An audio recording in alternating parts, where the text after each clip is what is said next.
So let's set the stage, because this wasn't your usual polite disagreement on morning TV. This wasn't just two big personalities trading soft jabs. This was different. This was tense, raw, and honestly, kind of shocking. Bill Maher, unfiltered as ever, walks into the lion's den. The View, a place where conversations are known to get heated. But this wasn't heat. This was a firestorm. And right at the center of it, Whoopi Goldberg, a legend in her own right, never afraid to speak her mind, never one to back down, especially not when the topic gets political. But Bill, he didn't come to play it safe. He came to confront. And from a jump, you could tell the mood shifted fast. Because when Maher started going off about cancel culture, about free speech, about how comedians are being cornered into silence, the room froze. You could feel the tension. And Whoopi, she was not having it. She pushed back hard. She challenged Maher's whole narrative, accused him of exaggerating the threat, of ignoring the bigger picture. And right then, live on air, it turned from an interview into a clash of ideologies. But Maher didn't flinch, didn't blink. In fact, he leaned in. He called out what he said was hypocrisy, how certain voices are protected while others are instantly vilified, how the left, a group he's supported for decades, has become, in his words, the new Puritans. And Whoopi, trying to hold the line, trying to keep the audience with her, started unraveling. Not in words, but in tone. She went defensive, then deflective. Tried to shut the segment down. But Maher, he wouldn't let it go. He dropped names. He cited specific examples. He went there, said the View itself was part of the problem, part of the cultural climate that silences instead of debates. The crowd? Stunned. The panel? Scrambling. And Whoopi, caught in a moment where the usual applause lines didn't land.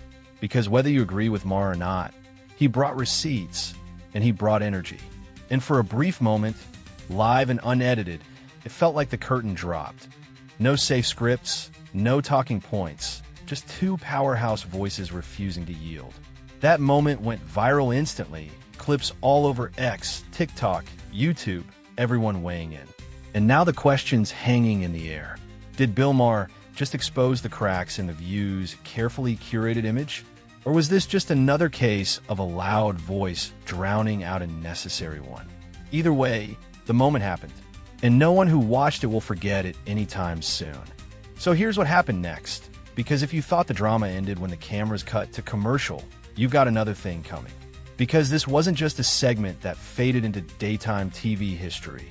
This was a digital detonation, a full-blown online wildfire, and everybody jumped in. Clips of Bill Maher's appearance on The View hit social media like a bomb. TikTok edits were looping his takedown line by line. Creators were reacting live. X threads were unraveling every quote. And within hours, it had gone global. But here's the wild part. It wasn't just Maher's fans boosting the moment. It was people who'd never watched The View, people who hadn't cared about daytime political panels, suddenly weighing in like it was a heavyweight fight. And the reactions? Completely divided. One half of the internet was calling Maher a hero, finally someone with the guts to walk into enemy territory and say what no one else would say.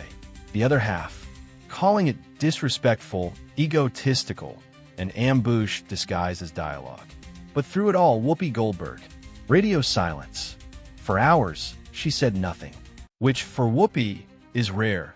This is someone who always claps back, who never lets a headline go unchecked. But this time, nothing.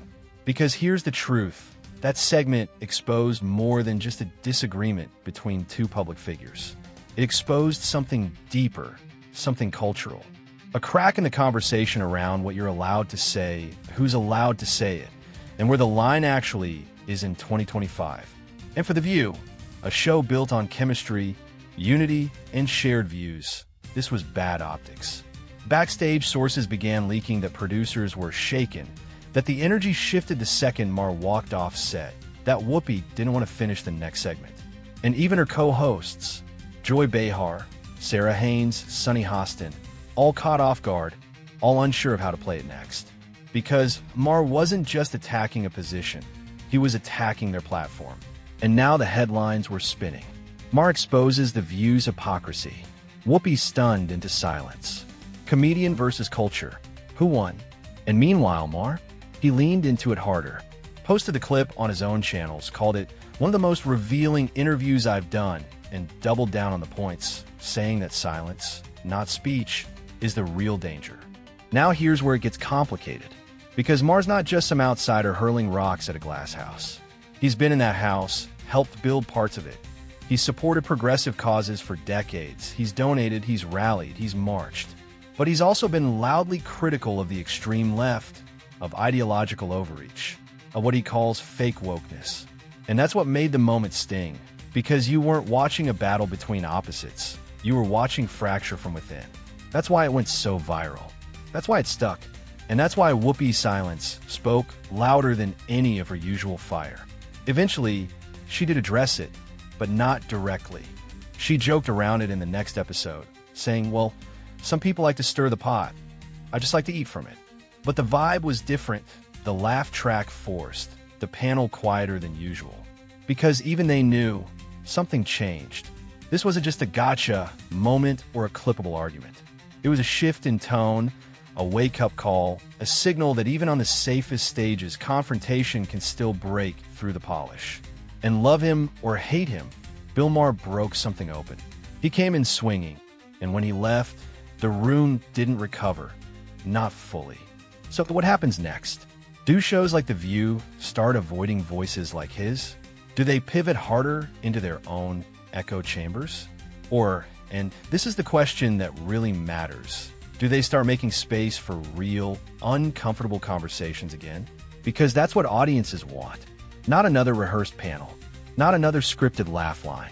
They want truth, heat, collision. And Maher gave them all of it. Now it's on the rest of us to decide what that moment really meant. And whether daytime TV, or public discourse at large, is brave enough to keep going there.